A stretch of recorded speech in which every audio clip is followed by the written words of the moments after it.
نبی پاک صلی اللہ تعالی علیہ وسلم کی حدیث اور روایت کرتے ہیں حضرت سلمان فارسی رضی اللہ تعالیٰ عنہ فرماتے ہیں ہم نہ گھر سے نکلے، حضور نے فرمایا ذرا جلدی چلو ایک ضروری کام ہے۔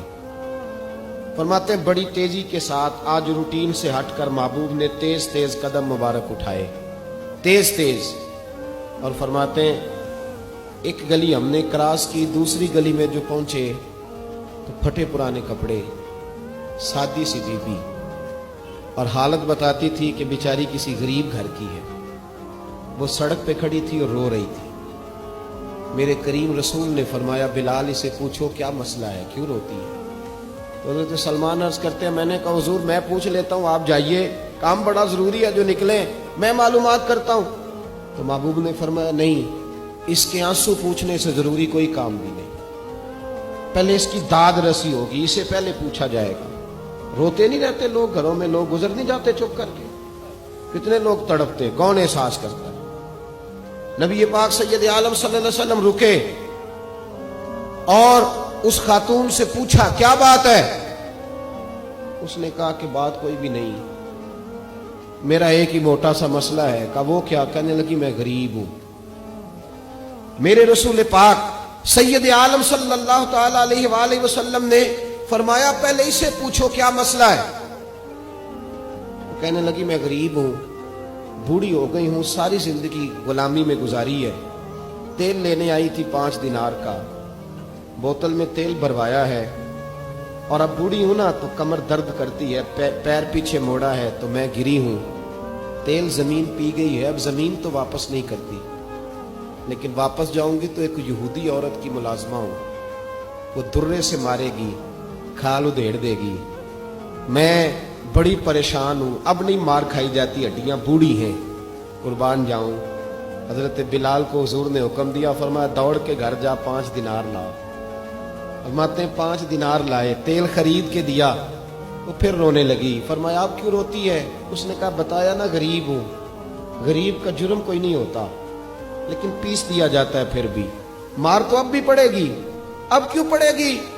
تو عرض کرنے لگی محبوبہ مار اس لیے پڑے گی کہ دیر سے کیوں آئی ہے۔ تو میرے کریم رسول اور وہ بی بی حضور ابھی آئے ہیں مدینہ طیبہ، حضرت سیدنا بلال حبشی رضی اللہ تعالیٰ عنہ فرماتے ہیں میرے نبی پاک نے فرمایا بی بی چل میں تیرے ساتھ چلتا ہوں، گویا اللہ کی ساری رحمتیں اس کے ساتھ ساتھ چلنے لگی، اور آگے آگے نہیں، ساری کتابیں پڑھ لو، وہ پھٹے پرانے کپڑوں والی بی بی آگے آگے اور اللہ کے کریم رسول پیچھے پیچھے، ساری گلیاں اس نے پھرائی، مدینے کی صحرا آ گیا، ایک دروازے پہ دستک دی، مالکن آئی، وہ بی بی بعد میں کہتی ہے میں بھی بڑی ڈاڈی تھی، طاقت ہی نہیں تھی میرے سامنے کو کھڑا ہو سکے، لیکن جب میں باہر نکلی تو میں نے نور کے حالے میں لپٹی ہوئی ایک عظیم ہستی کو دیکھا۔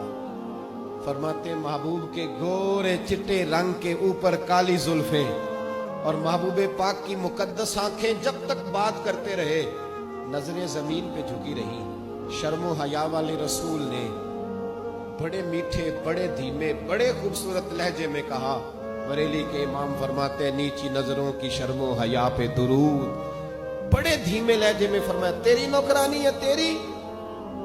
عورت کہتی ہے میں تو حضور کے جلووں میں محو ہو گئی کہ سادگی میں اتنا حسن میں نے دیکھا ہی نہیں، تیری نوکرانی ہے؟ کہا ہاں۔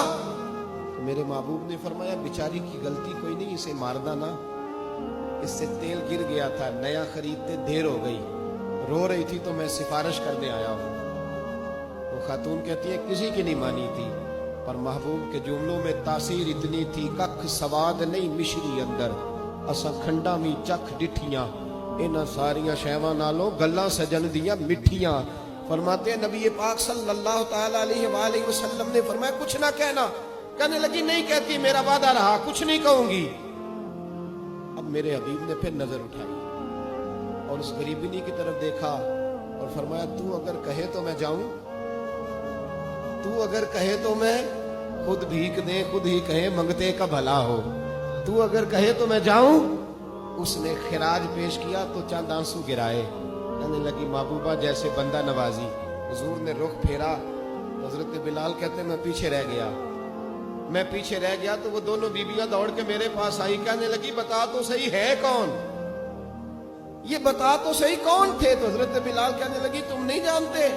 جناب بلال فرمانے لگے یہی تو ہیں جنہیں اللہ نے سچا رسول بنا کے بھیجا ہے۔ بیبیاں دوڑ کے آئی، کہنے لگی محبوبہ دروازے تک آئے ہو تو خالی تو نہ لوٹاؤ، مہربانی فرماؤ ہمیں بھی کلمہ پڑھا دو۔